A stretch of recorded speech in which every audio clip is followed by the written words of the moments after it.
How's it going, YouTube? Here again with another video. Oh, okay, this one was a little tricky, man. Took me a while, but finally got it. So truck does not start. Cranks, but does not start. Let me give you guys a demonstration of what it's doing. So here it goes. Check the fuel pressure, everything with the computer, and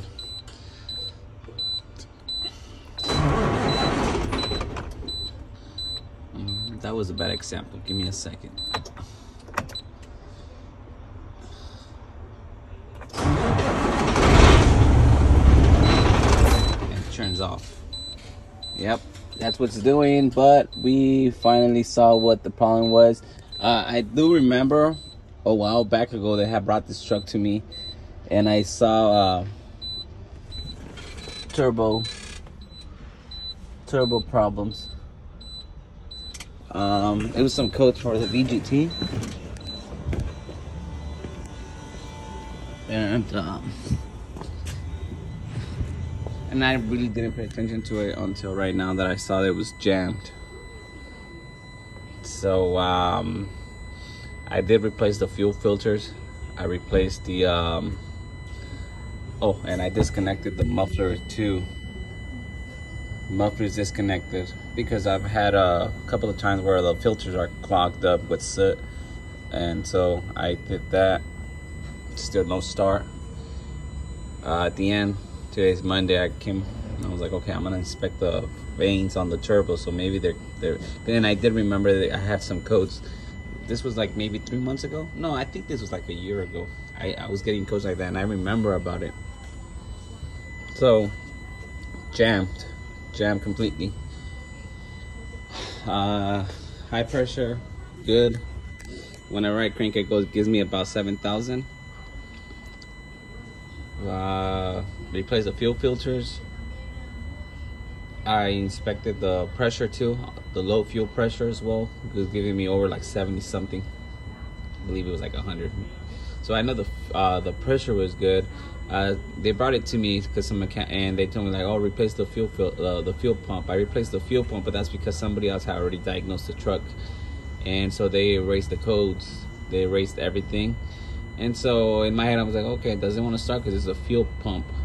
So you know, I did what they told me. I replaced the fuel pump, the low fuel pressure pump, the low one. And they were actually thinking of changing the high pressure pump as well. But, you know, I told them not to until I ran some tests. And, yeah, I know it was not the high pressure pump, because once you start it,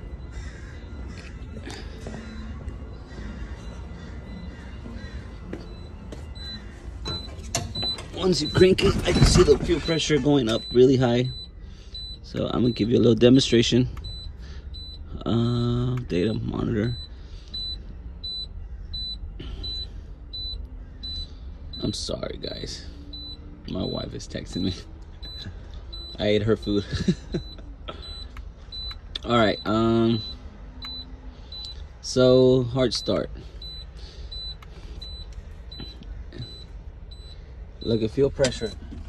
Commanded, it says 9,000, and then well, it's measured, so it's 5,000. Obviously, at 5,000, it should crank.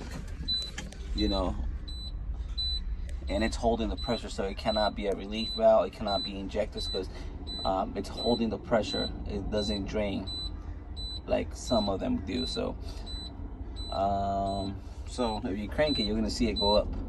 It says at 5,000. That was a bad demonstration, but it went up like 1,000. Yeah. Let me go turn on. So I mean, that I kind of knew it was not high pressure pump. There is pressure and there is fuel, so I just, you know. So it does want to start, but it doesn't let it. So wow, yeah. Problem with this truck, it's the turbo. I have to remove turbo and send it out to get it fixed, or they want to install a new one. So if you're having a truck with that same issue, you're having that problem with that same issue, you already know. I replaced the low pressure pump, but that's because they brought it to me and they told me, like, oh, it doesn't want to start, can you replace the pump? I did it because, you know, it's the customer wanted to replace it, so I'm like, might as well. So I replaced the fuel pressure pump, and then I started doing my diagnostic on it. So yeah, it's not high pressure pump, and it is not fuel related. It's more like the turbo, the vanes that are it's stuck, so it's not letting the exhaust come out.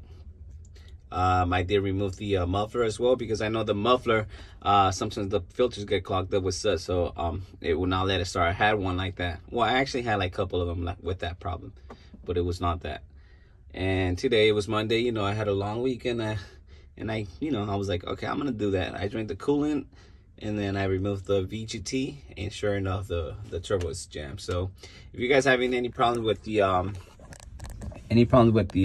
no start, it's not necessarily fuel. We gotta check other places to inspect. So I hope you guys, if you guys haven't running some problems with these, go ahead, comment, give it a like, and I hope I could be posting more videos that are gonna be helpful either for you, the clients, the customers, and the mechanics out there. So give it a like. Thank you.